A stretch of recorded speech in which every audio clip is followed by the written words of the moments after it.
By 1973, the Planet of the Apes series was huge. I remember a friend of mine going to a theater to see all 5 movies at once. Doing simple math in my head, that was like roughly 10 hours, which seemed at the time to be a perfect way to spend an entire day. And as with any great franchise, there were the obligatory spoofs in Mad Magazine, as well as comic books and records and toys. This particular one right here was the object of affection of my little brother. He wanted it so badly. Unfortunately, both his birthday and Christmas were months away, and then, as luck would have it, the fickle finger of fate smiled upon him. My parents had taken him to get pictures done by Bell photographers, kind of like school pictures, but it was on a Saturday, and the only real purpose for these photos was for Mom and Dad to hang them from the living room wall. You know the type. Anyway, my brother would not smile for the photographer, and as an act, a final act of desperation, my parents promised him the toy rifle if he would just smile. He didn't get it. Wouldn't smile. You gotta hand it to him for sticking to his guns. No pun intended.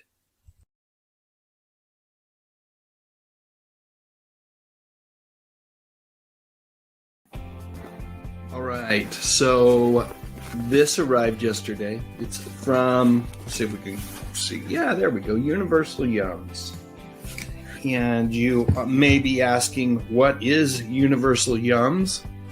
Well, they are one of those monthly gift box services, subscription box services. And this one is all about treats. And not just treats here in the US, but you get to kind of pick places where you want to have treats from. The United Kingdom, other places in Europe.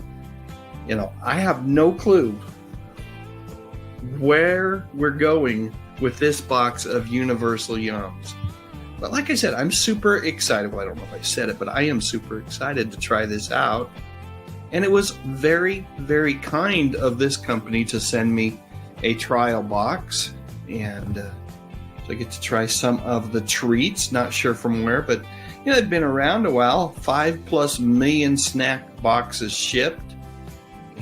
Let's see what else we got. What's in a box? Very tasty treats. Each month, a gastronomical highlights of the country we're visiting together. Unforgettable flavors. And you even get a fun 12-page booklet. So with all of that hype, let me see if I can figure out how to open this thing up. I'm going to use my high-tech pen. And then there's a little, got to go this way. Little thing here I've got to slice open, maybe without trying to. There we go, got it. I think that'll do it. Okay, so let me show you what we've got here. Oh boy, we are going to France. Welcome to France. And you have actually on this side, you have a Yum scoreboard where you can here's all the treats, score them out, put your thoughts down. That is very cool. Here's the booklet that comes with it. It says, off we go to France. Very neat. So in here we've got some corn snacks, cheesy corn snacks. Some onion potato chips, a truffles bar, more potato chips, aioli this time. 3 hours later. Apricot and vanilla cookies,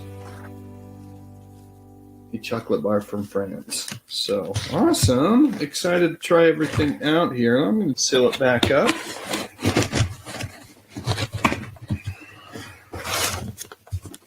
And we'll share this with the family. Universal Yums. So thank you to them for sending me a box full of treats, and I'm going to be enjoying some of these treats during our live stream today.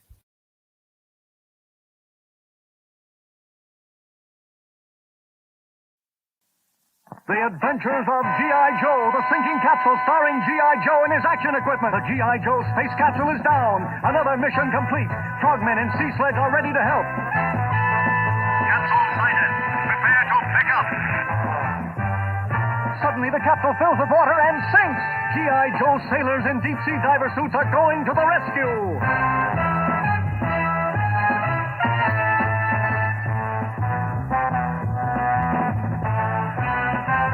In seconds, you attach a line to the capsule and pull it to safety. There's more trouble ahead. The capsule is radioactive. But here comes the G.I. Joe crash crew truck to wash down the capsule with a working pump. Kids, make up your own G.I. Joe adventures like the one you've just seen by getting any or all of this equipment. Capsule, deep-sea diver suit, frogmen, talking G.I. Joe. Make up a different adventure every day with G.I. Joe.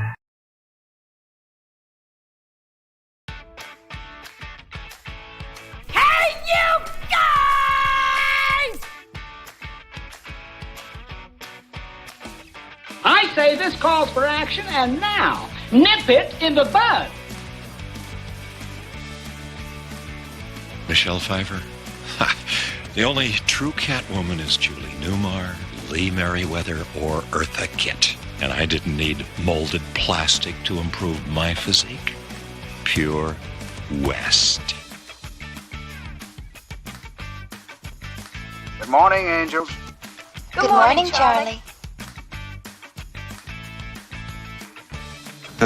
I love it when a plan comes together. It's time. Let's talk about music, movies, and mostly television from the 50s, 60s, 70s, and 80s. You know, the good stuff.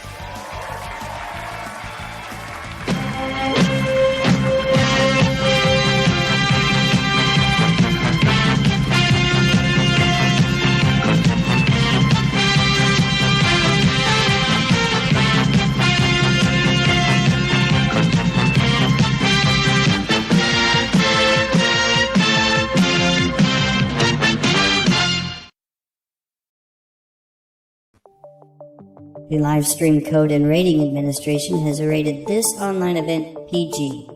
All ages admitted. Please be kind and stay on topic. All right. Welcome to the Good Stuff Live. Good evening to one and all. My name is Dave Sundstrom. And if you enjoy talking about music, movies, and mostly TV, well, you've come to the right place. We talk about television from decades gone by, and tonight we've got a really exciting topic. We're going to talk about the Planet of the Apes television series. I believe it aired in 1974, if memory serves me correct. I've got a special guest, goes by the YouTube handle of Thrash Pondo Pawns. I know him better as Bob, and I'm excited to bring him on. So I'm going to bring him on to the screen, and then we're going to welcome folks together because a lot of you guys know Bob. You know Thrash Pondo.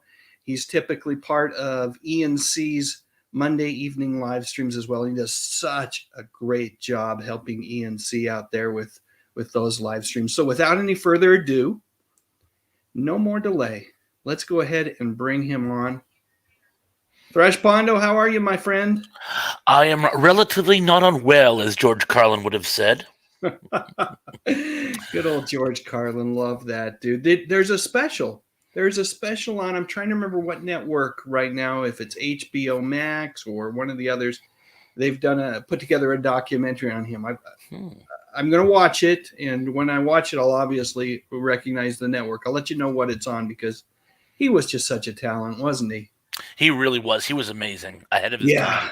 A master of words, really, if you think about his humor. And we're not here to talk about George Carlin tonight, but he was just a craftsman with words.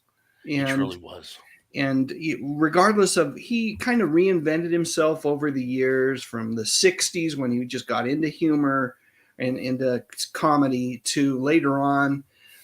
In his 70s, his stand-up routine was phenomenal, 70s and early 80s. And then, of course, I loved him in the Bill and Ted movies as well. I mean, it was smaller parts as Rufus, but certainly was a lovable character. Indeed he was. All right, let's see who's here. We've got 270 comments already. Oh, one thing I want to do before we get to this, I do want to thank my executive producer tonight. What I do is I was trying to figure out a way to say thank you to folks that drop a super chat in a live stream before the live stream even begins. And so I'm calling those folks my executive producers. And tonight we had a feller who goes by the name of Kevin Connor drop a super chat in. I think he's located up in the Great White North, based on the currency that super chat comes in. But he dropped a super chat ahead of time. Never says anything with his super chat. It's actually a super sticker. But I certainly want to thank him and acknowledge his support. And as such, he is our executive producer this evening. Thresh Bondo. And thank you very much, Kevin. Yes, sir. Yes, sir. Mm-hmm. All right. So while we're doing the visiting with and saying hi to folks, let me just fire up a little bit of background music. It never hurts to have. Let's see how this sounds. Yeah, I like this. I like it a lot. That's nice. It's low and it's not obtrusive. And I'm deaf. Oh, there, I can hear it now. Can you hear now? Okay. All right. We got some background music. Let's see who's in the house. I'm going to scrolling up. Oh, my goodness. Like I said, there's so many comments here already. I love it when people visit this way ahead of a live stream. It just makes me feel so good about the community itself. I'm going to start right here. We've got Lance Chaffin is in the house. I don't know what that Spider-Man comment is all about, but if he's talking about that 70s TV series Spider-Man with Nicholas Hammond, that's good conversation, Lance. Superfan Superplex is here. Super. Kenneth Wilkinson is in the house. Sup, Ken? Superfan Tracy Roth Myers. TRM. Bubba. Yes, Daryl Johnston is here. Daryl. Quiet Moments is here. Said, absolutely love the series. Such great potential that was wrecked by TV execs who wanted it kid-friendly. Interesting. Great comments. Yep. I was going to say, nail, head, bam. Yeah. Lots of good stuff here from Quiet Moments. Really, you can tell that Quiet Moments is very well-versed in the show. So maybe let's see. Let's read another comment from Quiet Moments. It says, I love the show. I think the actors did a great job against the studio, trying to hammer it into something for the family instead of letting it be a drama. Interesting comments. Okay. Superfan Jill Carter is here. Steven Square Peg is here. Our friend from South Carolina. I believe he's going to be on a future live stream, right, Thrash? He certainly is. Greetings, Danny. Yes, we have one in the wings. We're already working on it. Cannot wait for that one. I am so excited. Let's see. Adrian James is here. Welcome, Adrian. Chrominion is here. Keep scrolling through for a minute or so longer. See how many people we can capture. Tom McCluskey, a.k.a. the Hungry Jerk, is here. Hey, Tom. I think I said hi to Jill. I'll say hi to her one more time. Superfan Jill Carter. Shannon Burns is here tonight. Always great to have you here. Hey, it's Crazy Joe from over at Megapodtastic. Dude, thanks for hanging out with us tonight. Good to have you here. Steve Tevis over at Life and Sad Ending Channel. Hey now, my friend. Good to have you here as well. He was a riot last night. Welcome. What was that, Thrash? Oh, he was a riot last night on my live stream. He sort of made the stream. Yeah, I love Steve Tevis. Knows so much about, he has a wealth of knowledge about the golden and silver age of TV and movies, and just wonderful channel he has over there at the Life and Sad Ending. Don't be fooled by the title. By the way, he came up with that phrase, the Life and Sad Ending, and then everyone and their dog imitates it with just poor videos, nothing like the quality videos that he produces. Superfan Emily Miller is here. Emily, how you doing tonight? Jan Koza, or Kaza. Oh, good old Al Oduwardi is here with us as well. Welcome, Alfred. Al. Yes, Alfred. Justin's here. Yes, what is this Planet of the Snacks? So here's the deal. Look at that. I am not sponsored by them, but these fine people sent me this box full of goodies. They didn't tell me what to do with it. I figured the least I could do was give them a little plug ahead of the live stream and maybe eat some snacks during the live stream. Helene Solomon, welcome to the live stream. Always good to have you with us. Denise Freitas, Custom God. I got to go fast now. We're Superfan Lisa Fields, Robot B9, Kimberly Wiederhold, Gardner Earth Guy. Oh boy. We could just keep going, but we're going to stop. We're going to stop because we've got a lot to cover, and we're, 10-ish so minutes into the live stream already tonight. So I will do our best. I'm going to go back, and what I would ask folks to do, if you would, is to, if you have questions, hold off on them. Keep chatting amongst yourself, but if you have questions for us, hold off on them for a little bit until we get to a point where we can have questions, because we want to cover the topic. And I want to introduce Bob to folks that maybe don't know Thrash Pondo Ponds and his wonderful channel. We're going to do all that without paying a ton of attention to what's going on in the chat, but we'll get back to the chat and we'll do our best to answer any questions you have in just a little bit. And a reminder for folks, a couple of things. We will have trivia, the tail end of this live stream broadcast this evening. 10 questions about the TV series, Planet of the Apes. So put on your thinking caps. I've done my best to, anything we do video-wise won't give away any of those questions. I've had to do a little editing, and also we're going to give away, as I so like to do, we're going to give away a magazine. This time we're going to give away a copy of the latest issue of Retro Fan magazine. This is the May 2022 issue with Sergio Aragonis on the cover. Really great stuff in this particular issue. The final interview with BJ Thomas is in this magazine. So, hang out with us for a little bit, exercise a little bit of patience, and you may have the good folks over at Retro Fan Magazine send you a copy directly to your home. No additional effort required other than to maybe type something into the chat a little later on. And, we often give away Remind Magazine Remind Magazines subscriptions, annual subscriptions to that magazine. And I did want to share one picture. I thought I had it up. Let me quickly see if I can find that picture. Had a wonderful picture I wanted to share, and now I can't find it. It was of our friend. Oh, there it is. Hang on one second. It was of our friend Ian C. A reminder, Ian C. was our winner of Remind Magazine, the annual subscription, last month, and he has already gotten his first copy. He got the May 2022 edition of Remind Magazine, and he'll be receiving that for the next year. That was a great issue, by the way. The Mother's Day issue was phenomenal, but happy to see that he got those, and thanks for sending me the picture, Ian. I got 10 out of 10 in the trivia, by the way. On the Mother's Day trivia, 10 out of 10. Well done. Done, Bob. Thank you. All right, so Bob, tell us a little bit. I would love to know a little bit about you and how you found your way to YouTube, and then tell us a little bit about your channel. Well, thank you. I will.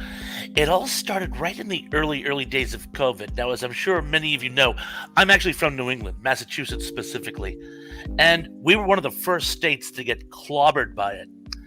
And the government did a complete and total shutdown of pretty much everything. I work in hospitality anyway, so that was the first to go. But pretty much everything except everything except supermarkets and liquor stores. Thank goodness for the liquor stores. Got to stay open, but pretty much everything else was closed. And I was receiving a very generous unemployment stipend. But I had nothing to do, and I started climbing the walls. And you can only binge watch Game of Thrones with your wife so many times before you really need to find another outlet. And I had always, because I've been watching YouTube for probably close to 10 years by this point, I always wanted to throw something on just for laughs. And one day, and I'm in my garage, which also is my office, my den, and my viewing lounge.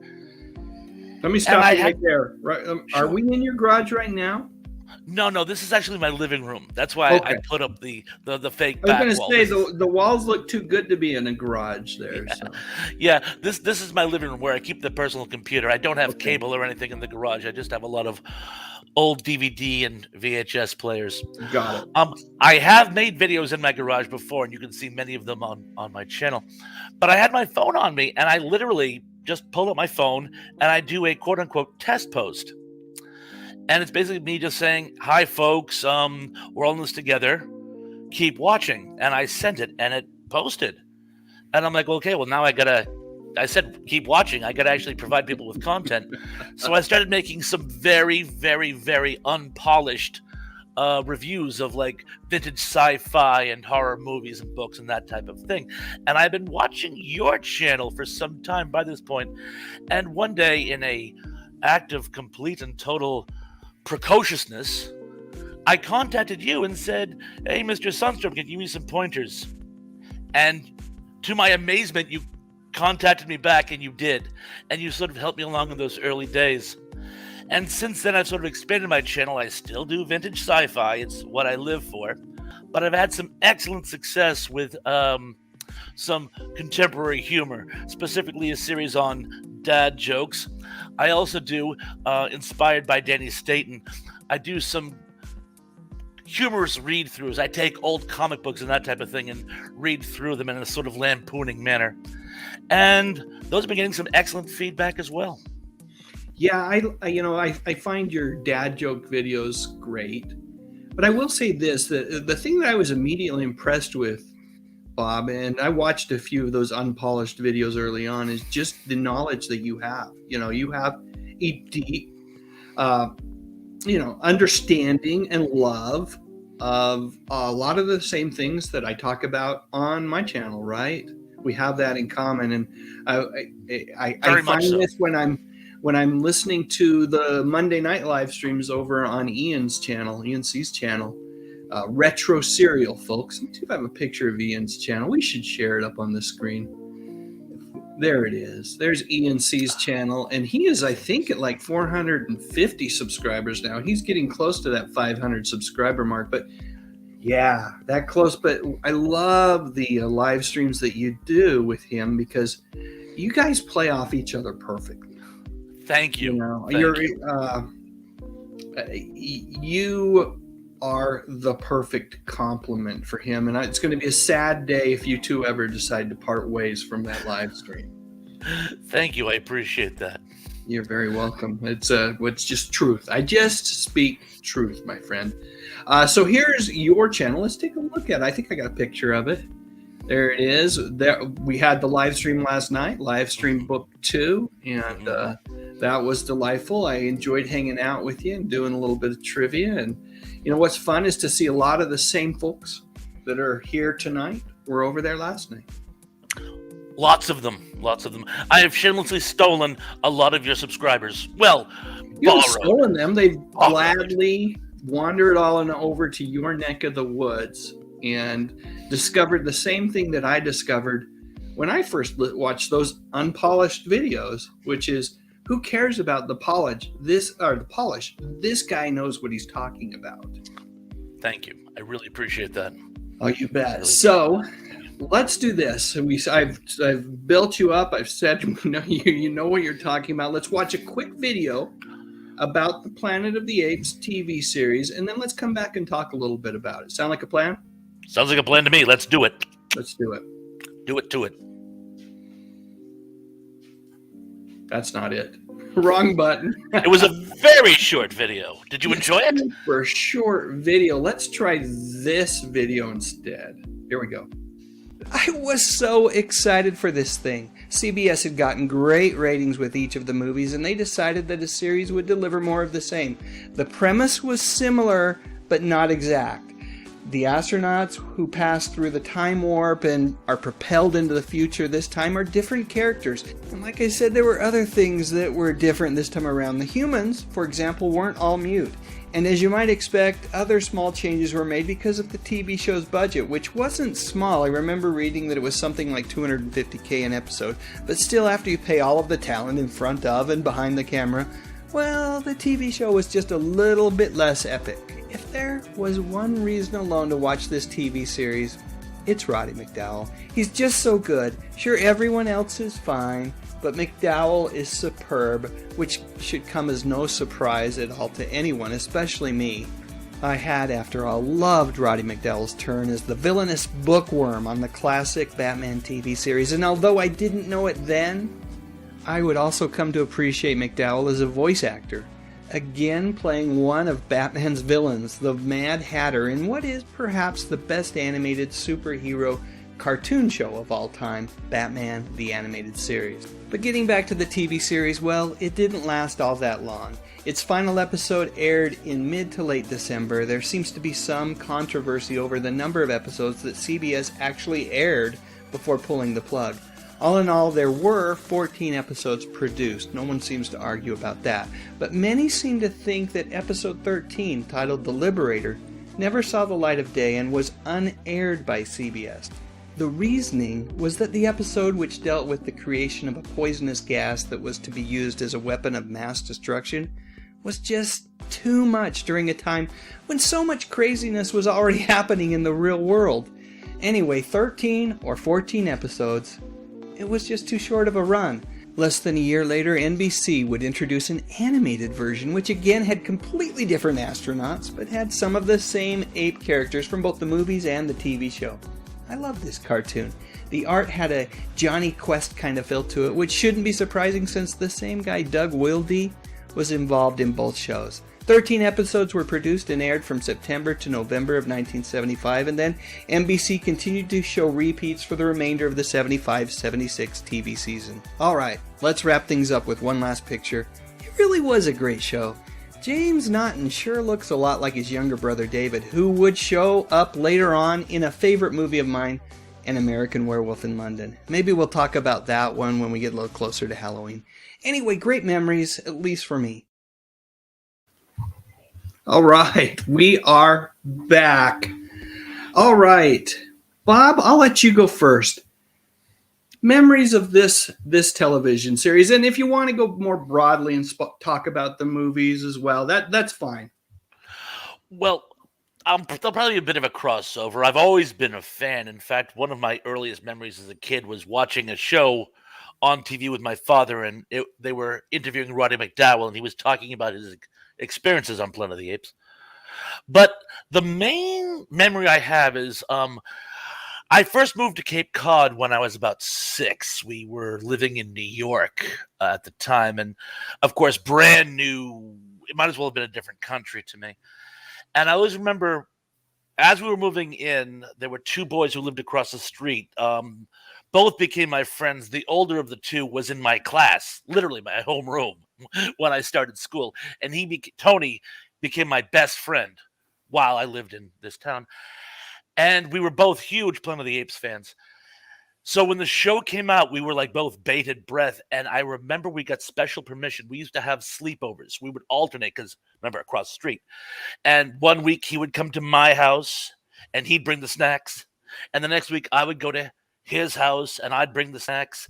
And his little brother John, who was a couple years behind us, but his mom would still, if he was good, still let him stay up with the big boys and watch the show. And it really became like a cultural experience, not just a television show. It was really like what they call the campfire television, where it was really part of my whole growing up experience. And I was devastated when they canceled it. But I remember the show vividly. In fact, if you'll indulge me, I have a little anecdote that might shed some light on that show that may or may not have aired. Yeah, go for it. As you say, the show aired in 1974. And I remember seeing The Liberator on television. Now, a lot of people said, oh, no, it was released later on. They took some of the episodes and re-edited them together into TV movies, yes. Well, that was 74. The movies came out, I want to say, in 79 or later. But I had moved 2 towns over not long after this, and this is right around the bicentennial, so I know the timetable. And behind my house and my friend's house was this old, no longer used rail line. But when I say old, I mean it. If you sort of rooted around in the dirt, you could find old pieces of coal. And one day we were playing army guys, we had our stick guns and that type of thing. And I go, oh wait, the enemy is using poison gas. Let me show you how to make a gas mask. And I took a wet piece of cloth and rubbed the charcoal I had found on it and said, this is work as a gas mask. So I had to have seen the Liberator pre-1976, or I could not possibly have known that unless it came to me in a dream. So I'm guessing it actually did air. Perhaps the studio was just a little embarrassed by it, so they sort of tried to hush it up. Yeah. But as I say, I know I saw it. And then getting back, by 79, now I'm in middle school, and they're re-releasing them as made-for-TV movies. It had always been around. So pretty much my childhood from preschool up until middle school, the Apes were always there. Oh, and yeah. of course, I couldn't agree with you more. The thing that made it most approachable was Roddy McDowell. Roddy McDowell was Planet of the Apes to me. He sure was. Do you remember in those TV movies, they had him introducing them in character? Do you remember that? Almost like Alistair Cook on PBS. He'd be sitting in a chair and there'd be a candle or a oil lamp to the side of him, and he'd do an introduction. Do you remember anything like that? I don't recall that. I'm not saying it doesn't happen, but I can't place it. That's it. I have this vague memory of watching one of those TV movies, and they made it sound like it was, they'd give them a title. It was 2 episodes smashed together, and they'd give it a title and almost make you feel like it was part of the feature film series. But the minute you started watching it, you realized, oh wait, this is 2 episodes put together. But Roddy would do an introduction. At least that's my memory of it. But again, we're talking, like you said, late 70s, early 80s in syndication, playing on UHF channels all throughout the nation. I guess I can do some digging here on YouTube and see if anybody's archived any of those. But I love Roddy McDowell. Just such a wonderful actor. And that's really where, we can talk about the 2 other actors, and they were fine. They're Starsky and Hutch lookalikes, and I know James Naughton is, brother of David. But I've got to be careful here. I don't want to give away any trivia questions. I don't know. I don't think there was one on that. But McDowell, what a talent! What an incredible actor! Spanning the decades, starting as a child actor in the 50s, right? In the 40s. 40s? Was it 40s? In the 40s. The first film I remember him in was a World War II era suspense thriller. He played a cabin boy. He was like 8 years old. But I think it was called The Sporting Stock or something like that. But yeah, he started out during World War II. There is do you remember Fantastic Journey? Vividly. Okay. That was it was an NBC show that was starred McDowell was brought into it late, around the 3rd episode, I want to say, and starred Ike Eisenman from Escape from Witch Mountain. And Ike now has a podcast that he co-hosts with someone, and they were just going through Fantastic Journey the other day. And remember, folks were talking about it last night about the TV series on your live stream, but he has some just great memories of that program, which was short-lived, much like Planet of the Apes was. And but his best memories are of Roddy McDowell, and just the stories he told in this podcast. And I wish I could remember the name of it. It's got retro in it. So if you typed in Ike and retro, you'd probably have Fantastic Journey in Google. You'd probably find it. But what a class act. That's the way Ike remembers Roddy McDowell, is just a class act of a human being. There was another actress, and he didn't want to say anything too negative about her, but her name was Katie Saylor that was in that show. It's her last role in TV or movies. And she came in, and at least from the podcast, it sounds like she was a bit of a diva. And she was a relatively unknown actress still. She'd had a few feature films under her belt, but more B-movie kind of feature films. And here comes Roddy Mcdowell and just kind of schools everyone in the way you act, the way you comport on a TV show. And I just have to believe that Roddy was probably that way on Planet of the Apes as well, and everything else that he ever done. He's just a class act of a human being. Very, very much so. And it was so funny that you mentioned that fantastic voyage. Journey. I'm sorry, I always get that wrong. Confusion. We had confusion last night on that too. Fantastic Journey is. I actually do a show on this on my channel that the best science fiction, U.S. science fiction on television, particularly in the 70s, but starting in the 60s and even into the 80s, is effectively The Fugitive with a sci-fi backdrop. Because if you watch Planet of the Apes, you can't help but think, oh my God, this is The Fugitive. Right. And Fantastic Journey was the same way. And speaking of shows that were re-edited into made-for-TV movies, the many attempts poor Gene Roddenberry tried to get the whole Genesis 2 thing going, the Adventures of Dylan Hunt, all of those pilots, even the ones with Alex Cord, were cobbled together and made into made-for-TV movies. Yes, but if Genesis 2 had been picked up, it effectively would have been The Fugitive with a sci-fi backdrop, only in this case Kimball would have been played by John Saxon. Yeah. Here's some more trivia that's talking about Genesis 2 and Planet of the Apes. Genesis 2 was not picked up on CBS because they decided to go with a different science fiction show. You know what that was?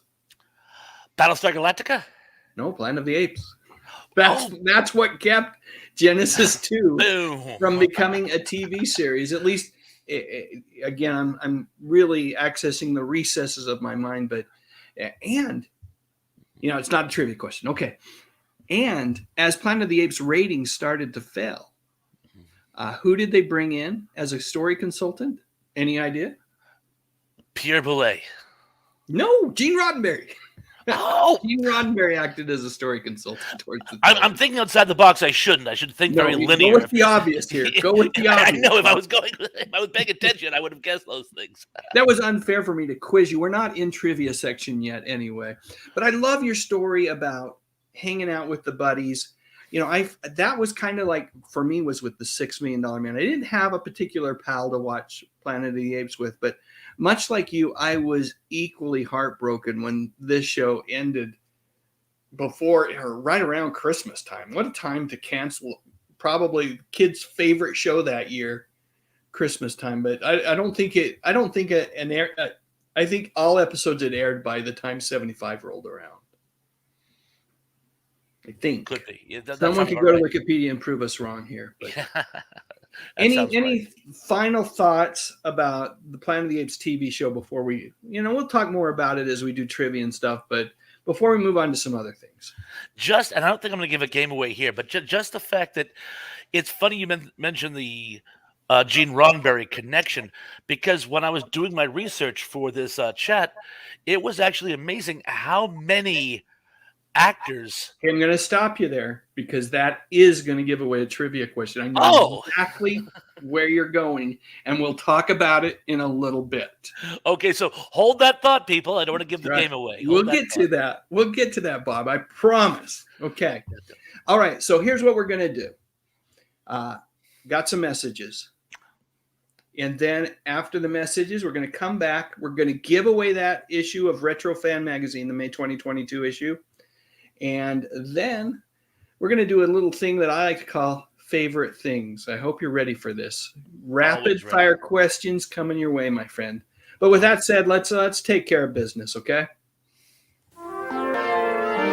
We'll return after these messages. It's the Planet of the Apes fortress.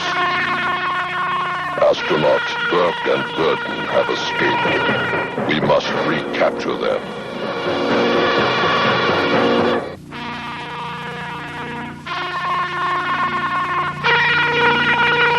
Raise the ladders. Raise the sun reflector. There they are. We must recapture them.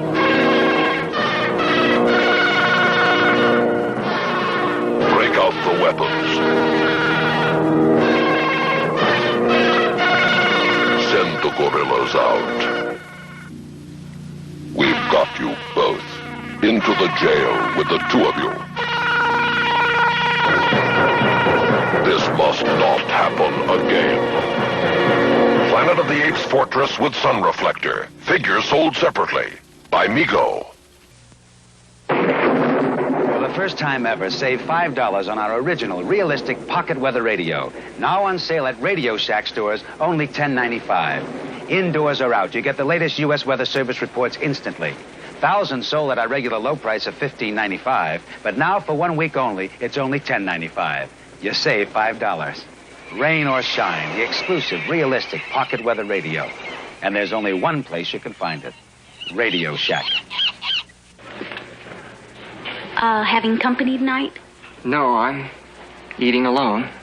Well, that's 2 pounds, usually enough for 4. At this price? Would you care to join me? Sure. Oh, having a party? No, just us two. Well, isn't that enough for 4? With buffet supper main dishes from Banquet, you get more than you bargained for. Glazed potato chips. That's the best. I like them as a snack. Just put a bag down in front of me and I'll finish them off one by one. They're just always fresh and crisp. And it's terrific! That's why we're number one. We're number one. We're number one. We're number one. We're number one. Cause no one can eat just one glazed potato chip. And we are back. And first off, I'm going to apologize to everyone in the chat tonight. We had a troll, a bot, who unfortunately, even the name of the bot was offensive. Typically, I have my son, my youngest son, has asked if he could be my moderator, and he's busy tonight, so I decided to go. It's just, you know what, we haven't had a lot of that and I haven't had to worry about that, but we had one. And so I did go back, and as we were watching those commercials, I saw that, unfortunately, and that person, that bot, who knows, is now banned. But I do apologize to everybody. It kind of takes a little bit of the wind, I think. Feels to me like it takes a little bit of wind out of the chat, and it's no darn fun. And it's unfortunate that we have folks like that. But let's do a complete 180 from, that to something really cool, which is time to give away a copy of Retro Fan Magazine. Again, the reminder, we are giving away the May 2022 issue. Lots of great articles in here. And I really enjoyed the one on the Stooges. I enjoyed the B.J. Thomas article. There's the whole Kung Fu Grip and History of G.I. Joe article in here. This is one of the most fun, eclectic magazines that you can have delivered to your mailbox. And that's what the people over at Retro Fan Magazine are willing to do for one lucky individual. So what I need you to do, let me go ahead and get this all fired up. And let me share my screen so folks can see it. I want everyone to know how totally legit we are here. Keep it on the up and up. There we go. There it is. No entries in yet. But for everybody that can correctly spell #RetroFan, Bob, please enter the contest as well. Oh, really? Okay. Yes, of course, sir. Of course.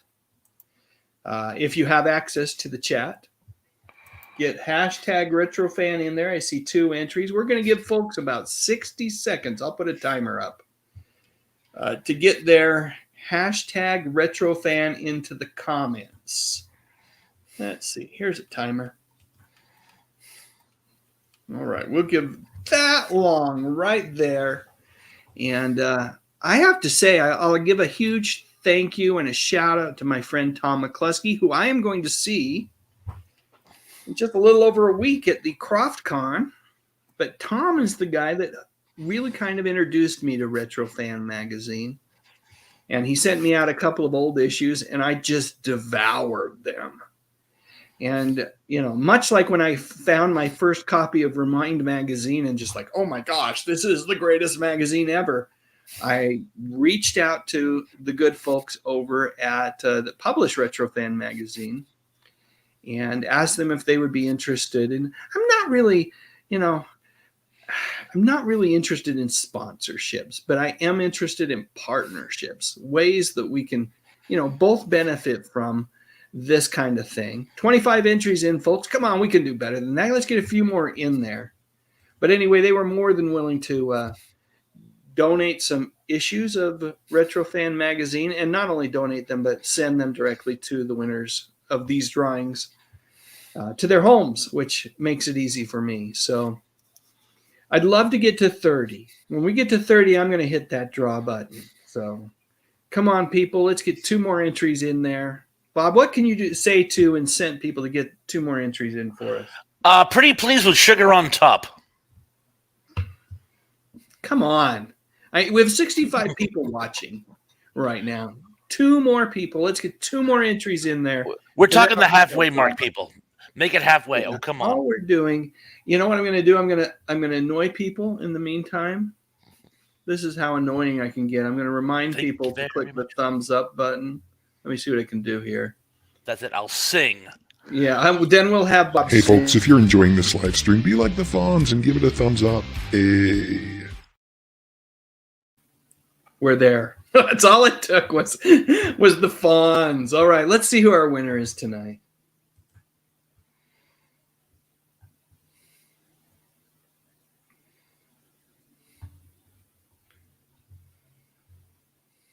Woo! Dwayne McNulty. Welcome, Dwayne. That is awesome. Dwayne the Brain. Yeah, that is awesome, Dwayne. Congratulations. So here's what I need you to do, Dwayne.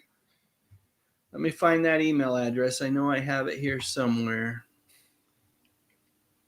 There it is. Go ahead and send me just an email. Hopefully you reside in the United States. I always forget to say that. These folks are happy to send these magazines out, but they really want to keep it domestic, not international. So as long as you live inside the United States and you can send me to that email address right there, your name, your address. Trust me, I won't share it with anyone other than the folks at Retro Fan Magazine. We'll get you a copy of the May 2022 issue of Retro Fan Magazine. I promise you, you're going to love it. All right, Dwayne, I'm going to leave that up for just a minute more, but I'm going to go ahead and take that off the screen because we're going to move on. We're going to move on to a section of a part of the live stream that I like to call my favorite things. Hard to read it there because I've got the email address covering it up. I'm going to take that email address off for just a second. A few of my favorite things. And this is the portion of the live stream where I allow Bob, bless his heart, to tell us a little bit about his favorite things. So I'm going to ask you 5 rapid fire questions. Just let's go. Let's if you go on too long, I'll cut you short. But otherwise, just please feel free to share. So the first question for you, my friend, is what is your favorite nostalgia television show and why? Oh, I got to go with Star Trek. I remember it from when I was a kid watching it with my father in reruns through the 70s and the 80s. It made comebacks with the movies. I have the entire complete box set now. When it first came out in the 80s, I was buying them piecemeal. I only got a few of them, but I got my favorite episodes. It's always been around, so I got to go with Star Wars. Bite my tongue, Star Trek. Have you seen that T-shirt that says it has, I think it has a Star Trek picture on it, and then it says "I love Star Wars" on it in the words. It's too funny anyway. I love Great it. T-shirt. I really would like to find one where I can buy it. I've seen people wearing them, but yeah, it's a great show. You know what? I have to say, we subscribe to Paramount Plus, and there is I've never been a huge fan of Star Trek Discovery, the thing that's been running for the last 3 years or so. More of a fan of The Orville, which is coming back soon. It is. But yes, I like that show. I saw the trailer for the new season, and it looks to be more good stuff. I really felt like the Orville tapped into the spirit of Star Trek: The Next Generation. But I watched the first episode of Star Trek: Strange New Worlds, which is the adventures of Captain Christopher Pike and Mr. Spock and Cadet Uhura and Number One. And I gotta say, I'm coming back for episode 2. We'll see how long I stick around. But what I loved about it was one of the things that kind of bugs me after a while. Discovery is one of these shows that it's every episode is just kind of like a continuation of a long overarching story. One of the great strengths of the original Trek was each episode was its self-contained story. And at least this first episode, there's certainly some things that are going to carry on from episode to episode, but it was a self-contained story, and I really loved that. So we'll see how it goes. But I'm with you. Trek's one of my favorites. As a matter of fact, I put it in my top 3 TV shows of all time, along with Andy Griffith and Batman. Do you have a favorite actor/actress? I understand we're not even supposed to say actress anymore. Actor.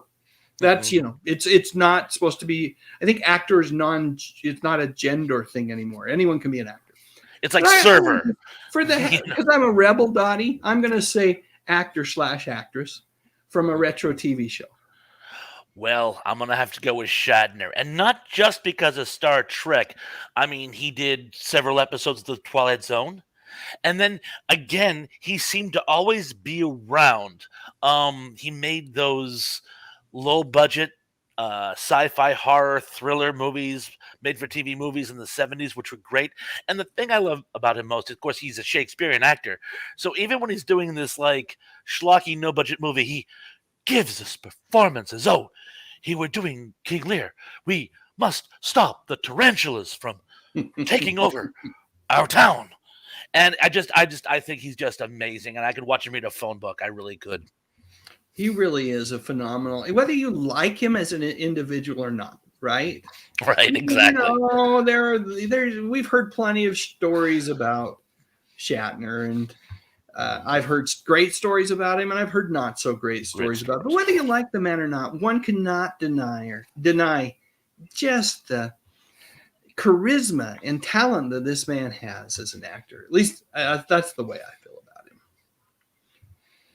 Okay, question number 3. Was there a particular TV program, Thrash Pondo, that brought the whole Pondo family together? Promise you won't laugh? I promise.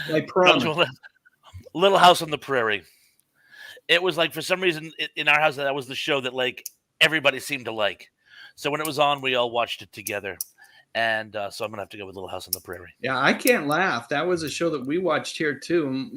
My sister loved Little House on the Prairie. I have a sister that was 10 months younger than me, and she loved that show. And because it was one of those shows that had, real family values, my parents really latched onto that one, and the Waltons and Father Murphy, a few other, all of them seemed to be period pieces that were really great shows for us to watch together as a family. And those would be the oftentimes the shows where we'd find the entire family gathered around the TV. So no, I'm not going to laugh at all. What is your most vivid television memory, though?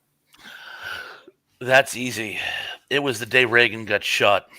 I was actually, I had a paper route at the time. I believe I was 12, 13. I had a paper route, and I had a bike at the time, but I used to do them on foot because I'd weave in between the houses because it was faster than riding around the streets. And about halfway through my route, a kid from school, he was a couple years older than I am, answered the door to get the paper, and he told me that the president had just been shot, and he was something of a wiseacre, so I thought he was kidding and a particularly sick joke. I kind of like laughed it off. But then a couple houses down, someone else told me, and then a third person told me. And I remember running, like literally running through the last, like, say, third quarter of my route, got home, put on the TV, and of course, they're showing the footage over and over and over again. And my mom comes home not long after that, and I'm like hysterical at this point. I go, Reagan's been shot. And my mother and I, we were like glued to the TV for like hours. And that has always stayed with me to this day. Yeah. Yeah, I can remember the moment as well. It wasn't a TV moment. I was actually in a car, and we heard it come over the radio that he'd been there'd been an assassination attempt. So, yeah, for sure. That's a definitely a vivid one. So, when you're not watching nostalgic TV or creating your next fun-filled YouTube video, what do you enjoy doing most? I gotta say, over the years, it's always been spending time with family, whether it's watching TV or just hanging out. My little granddaughter will kill me if she hears me telling you this. When she was little, we used to play together a lot, and it was funny because she'd have her toys, and of course, I always had a vivid imagination as a kid, so we would like make up games and scenarios, and I'd like arrange her like her stuffed animals, and they'd have like these little adventures, and she thought it was amazing because it was like having a game that's like a show you're watching on TV. It was something a little more in depth than just a kid's game, and I got to have my second childhood. And we always had so much fun. And while she doesn't play with toys as much anymore now that she's going on 15, but still spending time with her, even getting to like take her to the store. We went grocery shopping today, and that was just my way of hanging out with her and getting some school gossip. And it's possibly my greatest joy in life. I totally understand that. You know what family is my greatest joy as well. There's at times it's the greatest pain as well, but there's highs and there's lows. But those highs are so well worth it. So thank you so much for sharing. So let's do this. I'm going to go back, and I've started a few comments that I've been looking at. I'm going to highlight the comments, but folks, if you have any questions for Bob or for myself, or comments that you want to make regarding Planet of the Apes before we go into the trivia, now is the time, and I'll do my best to show most of them on the screen. I do want to get to a couple of super chats first before we do anything else. I've definitely been hopefully I caught them both. I saw that our friend Tracy Rothmeyers threw a super sticker my way, and Tracy, so appreciated. I truly appreciate your support as a super fan of the channel, and then to throw a super sticker my way it means a lot. So thank you so much. And also Scar Pads Comic Treks dropped a super chat in. Welcome to the live stream. This is the first time I think I've seen you on my live stream, so welcome. And then the question is what do you think about the resurgence of classic westerns, almost to the exclusion of other genres? He says, or she says, they say, I love westerns, but almost think it's too much. I'll let you go first, Thrash. Well, I haven't seen a lot of really, really contemporary movies lately. I don't get to the theaters much since the whole pandemic thing. But I have noticed over the years that there has been a rise in westerns on TV as well as in the movies. Yes, that's where I'd notice it. And it's sort of an ebb and flow process. I remember I loved Hell on Wheels, for example. I love to watch contemporary takes on what could be considered outdated genres. And the early westerns, which don't get me wrong, I love, but they're very, very, very dated. So watching them sort of re-envisioned, I thoroughly enjoy. So has it oversaturated yet? I would say no. I just don't watch too many of them. Yeah. So there's my wife has been watching Yellowstone. And then there's a sequel or a spin-off of that.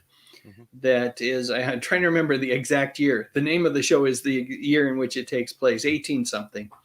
And they have both been really good. I've enjoyed watching them with her. I will say this, though, and I'm not sure if your question, Scarpad's Comic Treks, is about the resurgence of like the reruns coming back. And, there's so many different retro channels out there like MeTV and INSP and a few others that just play like Gunsmoke, and some have Gun with Travel, Bonanza, all of these shows. I don't know if that's the resurgence you're talking about, or this kind of reinvention of the classic Western that we're seeing with shows like Yellowstone and that ilk.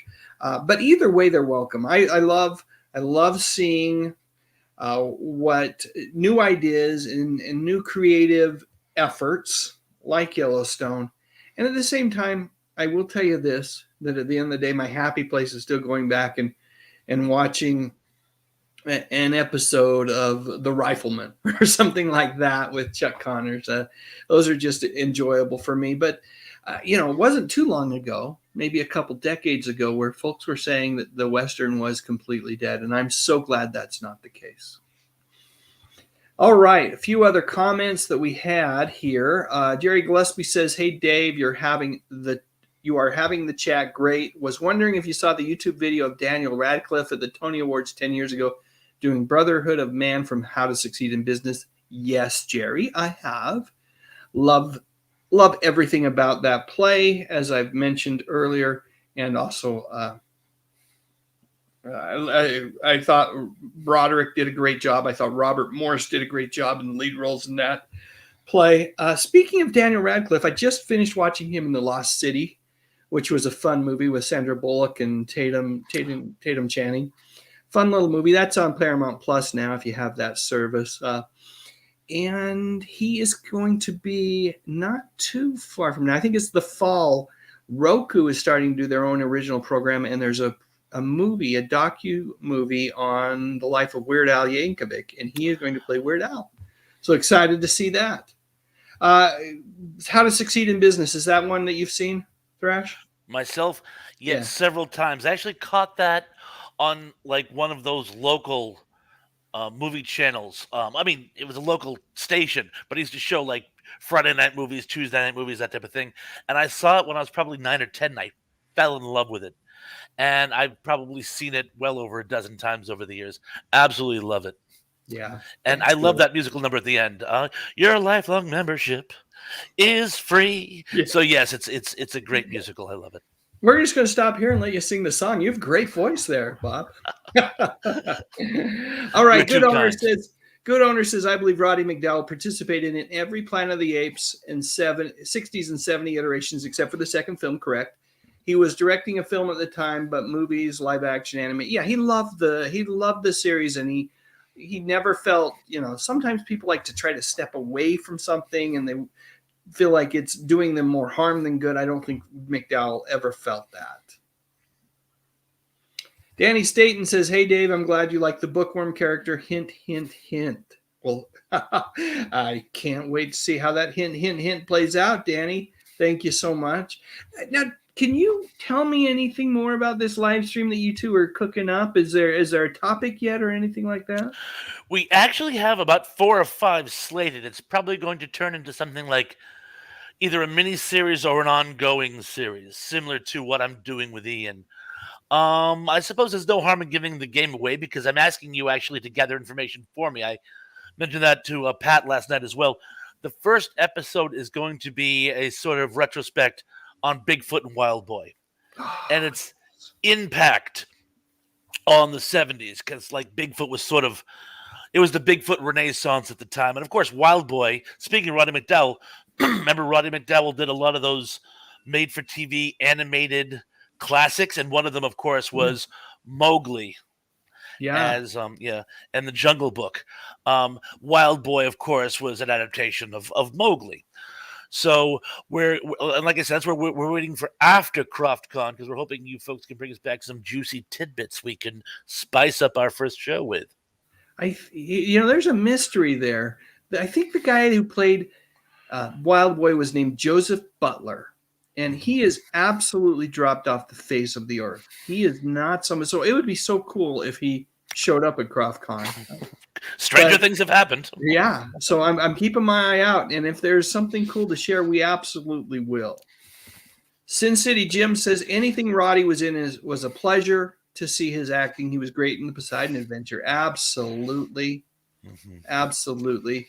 Spaceman Dudley says, when I was a child in the late 70s, there was a small circus that came to high school. Out walked someone dressed like Planet of the Apes character. Oh, this was when you were talking about your family, getting together as a family to watch The Little House on the Prairie. Danny said, oh, Bonds, I'm laughing. They made me watch that stuff when I was a little kid. Little House, yuck. I get that a lot. I had a crush on Melissa Gilbert. Nothing wrong with having a little crush on Half Pint. Superfan Emily Miller said when William Shatner had his silent auction going on now, or has his silent auction going on now, there's some great stuff to bid on. I'll have to check that out. Thanks for the tip, Emily. Thanks, Emily. Golden Age Nut says, at a con I worked, Shatner charged $100 a signature. You had to stand 6 feet back from the table and you couldn't speak to him. He wouldn't speak to you or even look at you, no joke.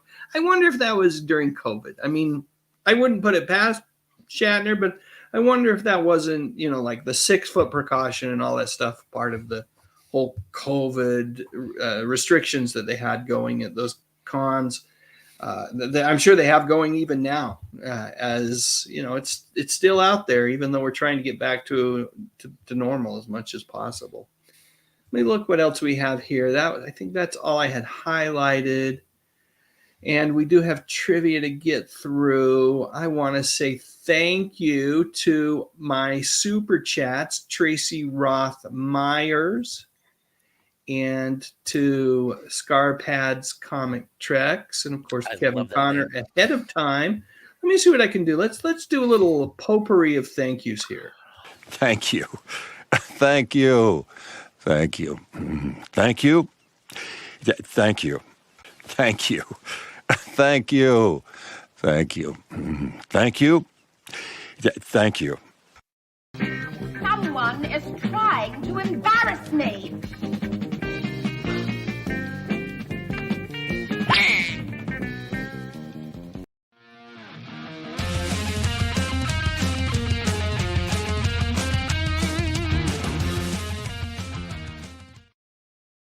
There we go. A superhero theme for the thank yous.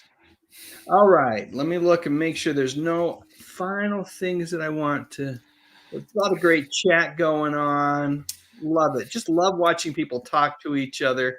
Tracy Rothmeyer says, Dave, you should do some videos at CroftCon so we can see it. I will record some stuff. At the very least, take pictures. But if I can record some stuff as well, I will. I need to clear out my camera or my phone. It's pretty much full up. But clear it off so that I can take pictures and do some video and all that kind of stuff. I imagine it's going to be pretty darn fun. Pretty darn fun. Let's see. I'll do one other comment here. Todd McCreary sharing his memory of the night Reagan was shot. It was the same night as the NCAA basketball men's championship. And at the time they had consolation. Oh, they had a consolation game and it was canceled. But they went ahead and played the championship. I can see why they might do that. Superfan Kevin Davis is calling it a night. Kevin Davis, thank you so much for your support. Have a good one. Kevin. Bot's back. Bot's back. Oh, the bot's back. Thank you. Bot's back. Thank you. Let's get rid of that bot. Oh, shoot. Let's try it again. It's moving too fast. I think I got rid of it. Thank you so much, Thrash, for letting me know. Because it is time. It is time. Naked Girl is back, says Emily. Those darn bots. Why do they even have to exist? I don't get it. They're bot flies in my book. Yeah, they're the worst. They are the worst. All right. So let's do some trivia. Let's see how things go. All right. And I'll try to keep an eye on, well, as we see people's responses in trivia, I think we can keep a pretty good eye on the bots too. Okay. Let's bring it on. Planet of the Apes trivia. Television series edition. All right. Here we go. Question number 1. What were the last names of the astronauts on the TV series? I'm going to let you answer, Thrash, but I'm going to give folks about, a good 30 seconds or so to respond. They can, the way we play this is you can put the answer that you think is correct in the chat, or you can just, lock it in your noggin. But your choices are Barnes and Verk, Brent and Taylor, Burton and Verk, or Burke and Verdon. Again, what were the last names of the astronauts in the TV series? Barnes and Verk, Brent and Taylor, Burden and Verk, Burke and Verdon. And if you were listening very carefully to that TV commercial that aired earlier for the Planet of the Apes dolls, they did give you the answer. Thrash, do you know the answer? I do. D, Burke and Verdon. Let me see if you're correct. Oh my goodness. 1 for 1. I will expect you to do well tonight. We'll see how it goes. We will see how it goes. I binge watched the entire TV series in anticipation of this show. Oh, did you really? The entire TV series? The entire. That is impressive. Chrominion says Bert and Ernie, by the way. I said Verdon and Gordon in my post. And I say Starsky and Hutch. I just have always felt they look just like Starsky and Hutch. They were. I think that was intentional as well. Yeah, I do think it was intentional as well. All right, next question. I'm going to get rid of this scrolling banner. We don't need it now. I think folks that are here, they know what we're talking about, what we're all about. Let's see. Okay, next question. And we'll check and see scores after the third question. Ron Harper, the actor who played Colonel Alan Verdon, also played a role in what other television series? Was it Land of the Lost, Lost in Space, The Lost Saucer, or Star Trek? Again, the question is Ron Harper, the actor who starred as Colonel Alan Verdon, also played a role in what other TV series? Land of the Lost, Lost in Space, Lost Saucer, or Star Trek? And I'm really enjoying these. This is the Aioli potato chips. All of the things that came in that Yum box were from France. It's pretty cool. And they taste, Aioli kind of, it's a strong flavor. No snail so flavored potato chips? So good. I'm going to go on mute for a second while you give the answer and while I crunch. Sure. The answer in this case was A, Land of the Lost. He played Uncle Jack in the third season. And, correct. Now, do you remember why we ended up with Uncle Jack in the third season, Brad? Well, if I know my behind-the-scenes anecdotes correctly, Spencer Milligan wanted more money, and the producers of the show said no way, and he threatened to walk out, and they called his bluff.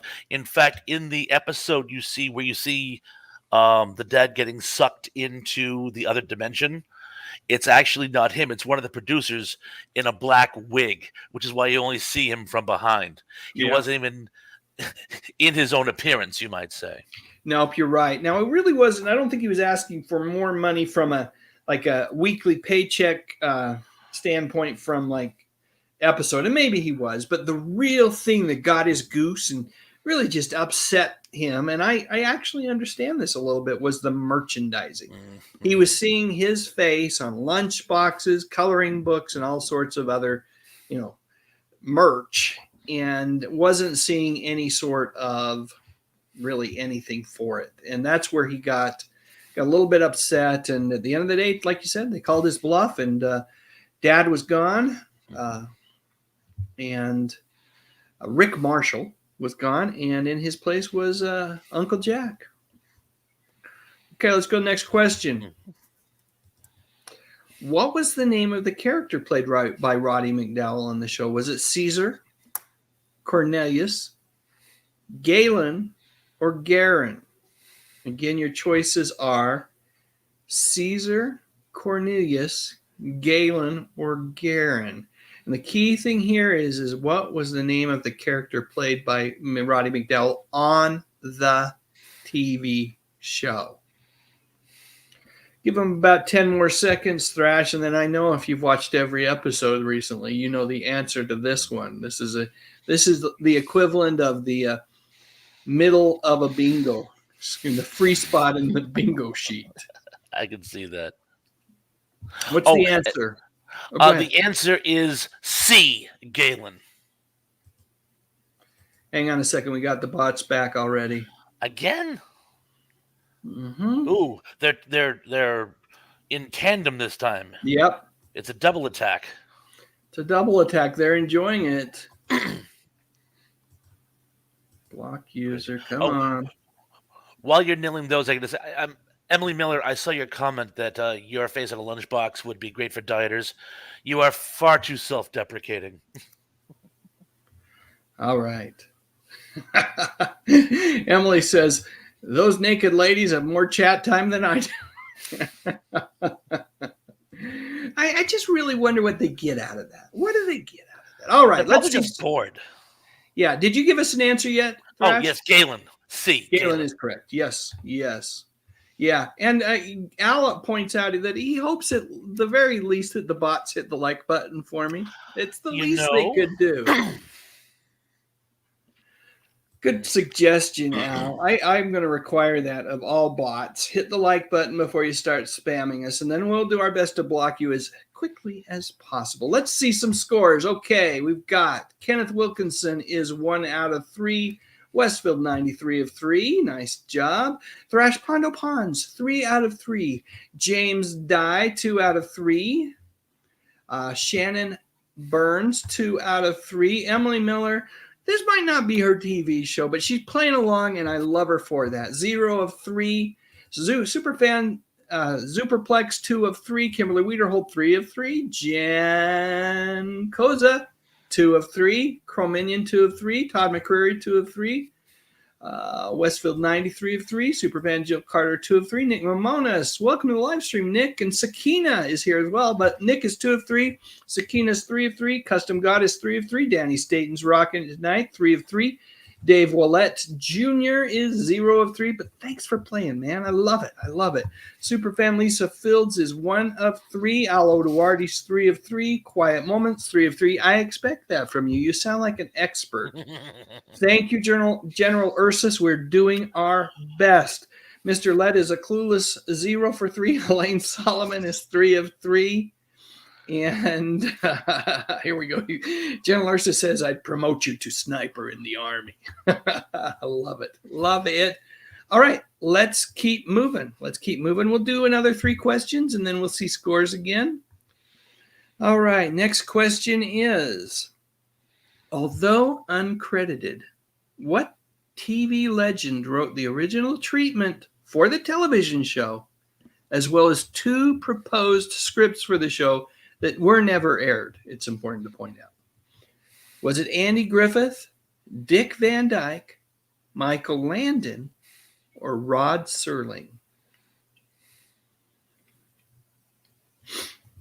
And Thrash, as you think through this one, our earlier comments about going with the obvious, I'd recommend that. Way ahead of you. Okay. All right, we'll give them just another 5 or so seconds, and I'll let you give us the answer for this one. And the correct answer is 3, 2, 1, Thrash. Picture, if you will, Mr. Rod Serling. I love it. Love that imitation. That is great. Phenomenal. I mean, thank you. Well done. All right, so Rod Serling, yes, and Rod actually had a hand in the treatment for the movie as well. The image of the Statue of Liberty at the end, that was from his treatment. Yeah. And can you imagine that movie without that scene? Can you imagine the movie without it? No. Incredible.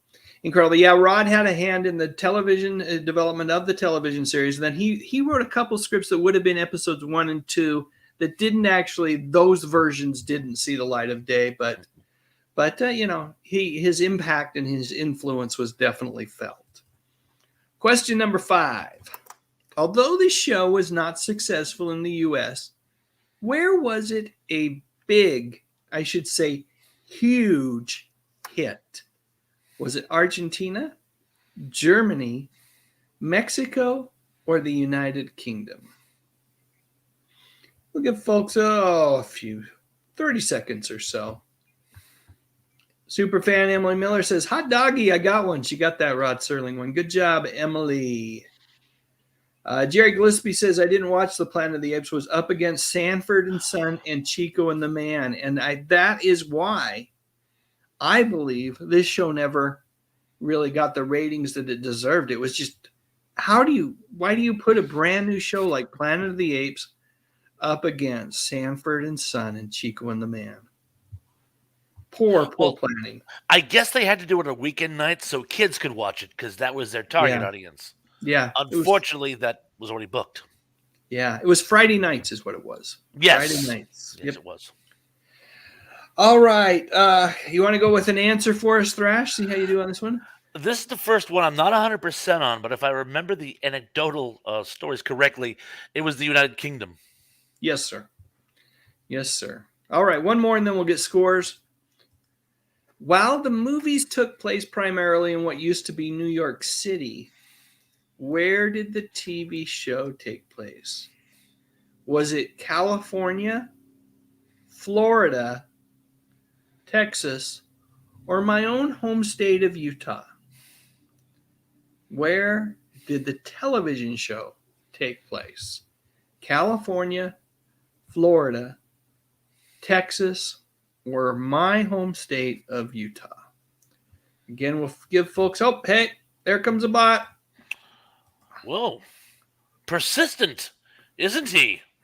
They really are tonight. And this makes me so sad that we're seeing this tonight. His friend's back, too. Yep. I think I got them both. Unfortunately, I got the second one, which means it's hard to block the first one, but I think it's the same person. Once, then he fired twice. It probably is the same one. Yeah, I think so. Oh, and they're back again. Are they back again already? Mm-hmm. Yep. Wow.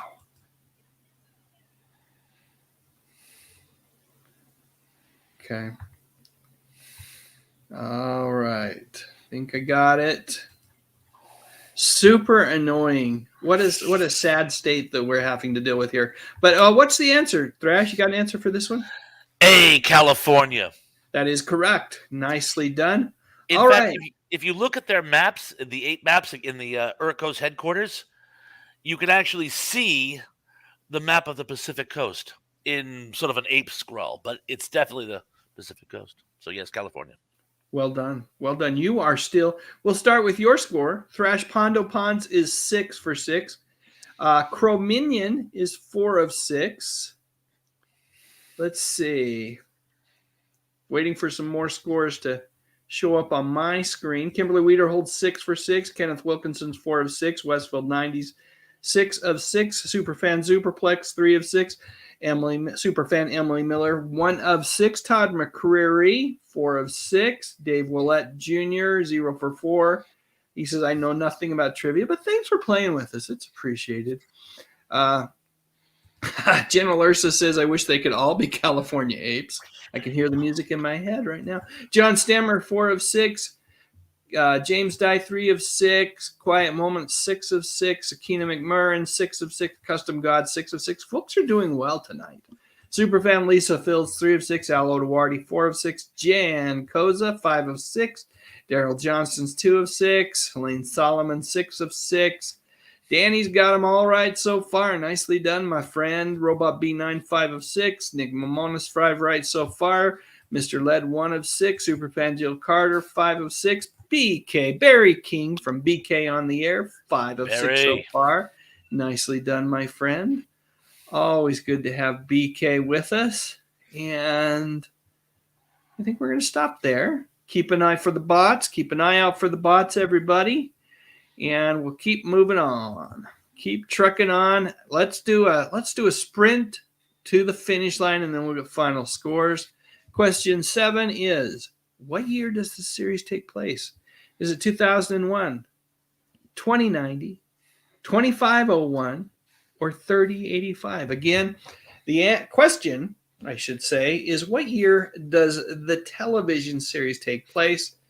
2001, 2090, 2501, or 3085? I'm going to pause here, take a swig. If you have an interesting factoid, Thrash, now would be appreciated, because I think I want to put another one of these yummy aioli potato chips as well. Well, please do. And I'm not going to say which year it is, but just we're not 100% on that one, because according to the TV series, they very aptly point out that was just the year where their ship's chronometer gave out.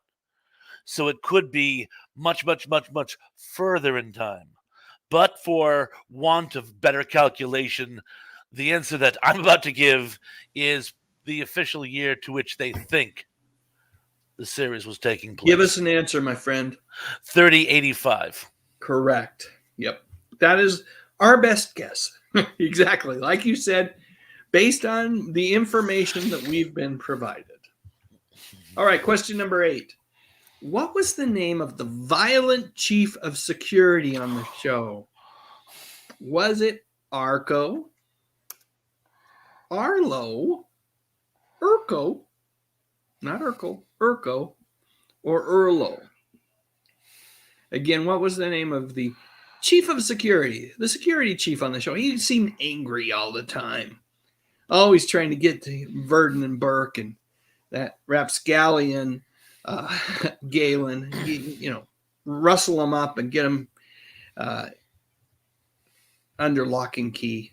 That seems like they were always being chased by this guy. So your choices are Arco, Arlo, Urko, and Erlo. And what is the answer, Thrash Pondo? Urko. Correct. Now, don't say anything yet.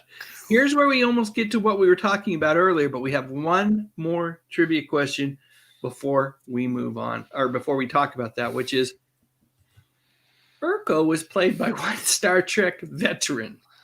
Was it DeForest Kelley, Leonard Nimoy, Mark Leonard, or William Shatner? And we'll give folks a minute here. He really was, though. The actor that played Urko was great on the show. I really thought he did a phenomenal job. Very much so. I thought he stole the show. In fact, while we're letting people put their answers down, while the apes were certainly the bad guy for the most part in the series, I always found the apes far more interesting than most of the humans, because they had to find actors who could really emote in heavy makeup. So the apes always gave these really, really intense performances. And they really kind of stole the show, even though, again, they were supposed to be the bad guys. Totally agree. So what's the answer for us? C, Mark Leonard. Mark Leonard. A Quiet Moments tells me I spelled the name wrong. I'll have to double check that. I might be, that probably likely, because he played on Star Trek. What did he play? He played Sarek, Spock's father. Right. So, I might be just thinking that I'm going to spell Leonard the same way I would spell Leonard Nimoy. But when I post this trivia to my trivia channel, I'll make sure that the spelling is correct. Thanks for the heads up, Quiet Moments. Truly appreciated. We got one more question. Question 10. So far, Thrash Pondo's perfect for the night, as is a bunch of these folks in the chat with us. We got a smart crew. We got a smart crew with us. These folks know their stuff, and that's what makes this this live stream so much fun to do week after week, even if we do get. This is really the first time in a long time I've gotten peppered with bots, but holy cow. Figures it would be the night my son can't be my moderator for me. All right, what character was not in the TV series or on the TV series? Was it Barlow, Galen, Kira, or Zaius? Superfan Lisa Fields says, you have a trivia channel, Dave? Yes, I do. It's top movie and TV, or top TV and movie trivia, just like you can see there below the actual question there with the choices. If you type in, do a search for top TV and movie trivia, you will find that channel. I have about what I typically do is after I do these trivias here on the live streams, then I turn them into their own videos with some music and some fancy sound effects and all that kind of stuff. And occasionally I'll include like a fun commercial in the middle of it, that kind of stuff. So yeah, check it out if you haven't. Would love to have a few more subscribers. I think we crossed 500, but it's still just a little tiny channel. I'm just the seedling of a channel I'm trying to grow. All right, what do you think, Thrash? Is it going to be a perfect 10 for 10 tonight? This actually tripped me up because I so associate him with the film franchise, but Dr. Zaius was not in the TV show. Are you certain? I am not certain. Darn! Oh my God! Yes, I can't believe I blew it. I thought Kira was, and Kim Hunter played Kira, but I got it now. Zaius was in a few episodes, wasn't he? Well, there was an orangutan that was sort of Urko's counterbalance, and for some reason, even though I just rewatched the whole series, it was played by Coleman Booth, and for some reason, I was like, was this a trick question? Was he not Dr. Zaius? And then, as always, I overthink myself. So unfortunately, I'm now going to I got to double check this while we're talking about it, though, because, of course, like I said, I'm going to put this on the other channel. I want to make sure I get the questions right. I make these questions up on the fly. Yeah, Zaius was, you're right, was played by Booth Coleman and was on the TV series. This is Kira. Kim Hunter didn't make any appearances. Serves me right for overthinking the question. Yeah. Oh, but I'm being told that Kim, it's Zira. Kim Hunter's character's name was Zira, not Kira. And you are right, absolutely right. I do. Robot B9. Because Kira, I believe, at least it sounded remarkably similar to the name of one of the chimpanzee apes that Galen has an infatuation with. Yeah. And that's what kind of threw me up. But anyway, I'm still wrong. So, and yes, of course, it was Zaius. But again, well, association is association. Still, and you know what? One should never feel bad about a 9 out of 10 trivia score. Superfan Jill Carter certainly isn't going to.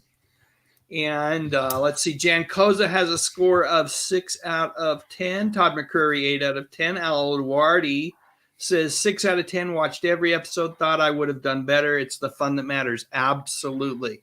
That's exactly what matters. Let's see, John Stemmer, 6 of 10. Westfield, 99 of 10. Superfan Superplex says, what happened to Lance? Sometimes he gets tired of live streams and hits the sack. Usually he says goodbye, though. I don't know. Superfan Emily Miller is 2 out of 10. David Willett is 1 out of 9 for the previous question. So maybe we'll get an updated score for him. Tracy Roth Myers says, good night and thank you for the fun. Hey, have a great night, Tracy. Night, Tracy. Nick Mamonis is 7 of 10. Sakina McMurrin, 8 of 10. Custom God, 9 of 10. Superplex. Barlow was not a major character. That's what made that question tough. So 2 episodes, I think. 2 episodes, yeah. Yeah. 4 out of 10 for Superfan Superplex. Superfan Lisa Fields, 5 out of 10. Yeah. No, Zero wasn't characters. I just think I think I put the name wrong. But thank you. I know I got to go back and fix that. Thanks, Quiet Moments, and thanks for the heads up on the other question regarding Mark Leonard's spelling. Oh, and a little trivia: since Zaius was in the show, yeah, he is the only crossover character in the film franchise and the TV series. Because, of course, Roddy McDowell is playing a different character. He's playing Galen versus Cornelius. You know, or Caesar. I don't remember this. I didn't go back and rewatch all the episodes. Wasn't Galen related in some way to Cornelius? They never mentioned it specifically. I think we're meant to extrapolate that, but they never mentioned it specifically. Okay. Rich Atwood was 2 of 10. Just got here. Well, great to have you here. Danny Staten got all 10. Congrats, Danny. Well done. Kimberly Wiederhold, 9 of 10. Chris Mason's helping me out with my pronunciation. Is Zayas, right? Isn't that the way you say it? Dr. Zayas, Dr. Zayas, Yeah. Dr. Zayas, Dr. Zayas. What's Yes. that? That's a Dr. Demento song. Very close. It's actually from The Simpsons. Oh, It that's was, right. That's right. Yes. Planet of the Apes, the musical. I love you, Dr. Zayas.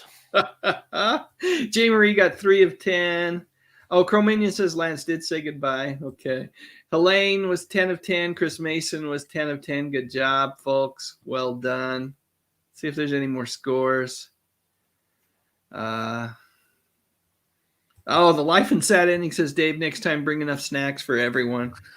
You know, I did share my big box of snacks with the family, but I saved this box or this bag of potato chips specifically for the live stream. Hope folks don't mind that I did enjoy a chip or two while we were having some fun tonight. Let's see what else we got. Any more scores? I think we're good score-wise. So let me go ahead and let's take this off the screen then. And I'll just keep an eye on that chat, make sure we don't have any more bots. But, you know, an hour and a half has just absolutely flown by, Bob. I've had such a fun time. Yeah. I've had the time of my life, and thank you for having me on, Dave. Oh, it was an absolute pleasure to, you know, I've known you for a while, my friend, but to really be able to kind of just visit with you for an hour and a half and talk about a great TV show, Planet of the Apes, but even more so, just to get to know you a little better. Would you tell folks one more time about your channel, if you'd be so kind? Oh, certainly. It's called A Thrash Pond of Ponds. To answer your question, it was a character in a Brian Aldiss short story. Brian Aldiss is my favorite author of all time. And basically, it's a collection of different venues. I do reviews and recommendations on movies and literature, sci-fi preferred, but I'm a huge movie buff, so movies certainly run the gambit. I've also had a lot of wonderful traction with the series I'm doing on the worst dad jokes that money can buy. People seem to eat those up. And I also have been having some good luck doing some sort of read-along reviews of old comic books and Mad magazines and that type of thing. Sort of a humorous nostalgia amalgamation, you might say. And I'm always looking for other topics. In fact, I brought that up at my last live chat, but actually both of them. If there's things you folks want me to do, I have a program where all new members, and what the heck, even some old ones too, you give me a post topic and I will happily do it for you. Awesome. Here's a great comment from Westfield 90. They say, thank you for this episode. I completely drained my parents' bank accounts buying everything Apes. So this brought back wonderful memories. And I love this. I love you, Mom and Dad. It's awesome. I think I didn't, you know, my parents, they definitely, whenever we had something, whether it was, for me, it was mostly Batman stuff, but parents are so great about supporting weird little geeky things that our loves, right, as kids. And so I had that Fortress you showed the commercial for. I had the Fortress, I had the jail set, I had the tree house, and I had just about every action figure they made, even the astronaut, which wasn't even part of this series. In fact, right. They had a generic astronaut along with Burke and Verdon, if I remember correctly. I had him. I even had the electronic horse that actually walked. That would be awesome. Emily Miller says, when are we telling ghost stories? You know what? That sounds like I put together a couple of videos on like the supernatural and things. We had to do a supernatural themed live stream in the not too distant future that I'd love to have you back for, Thrash. And we'll have folks tell ghost stories as well. That would be awesome. I love the suggestion. I got a couple goodies. Okay. Awesome. All right. So we've talked about the channel.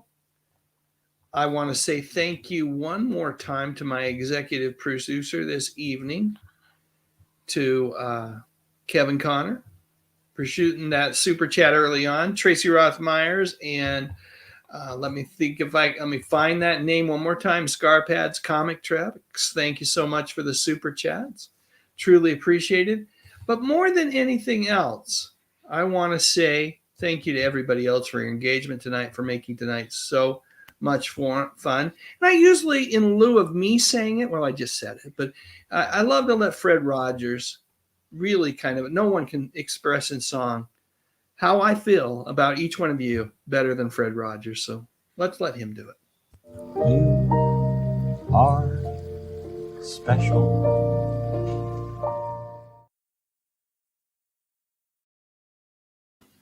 Yeah, thanks everybody. Again, thank you, Thrash Pondo. I think it's time for us to call it an evening. So we will talk soon, my friend.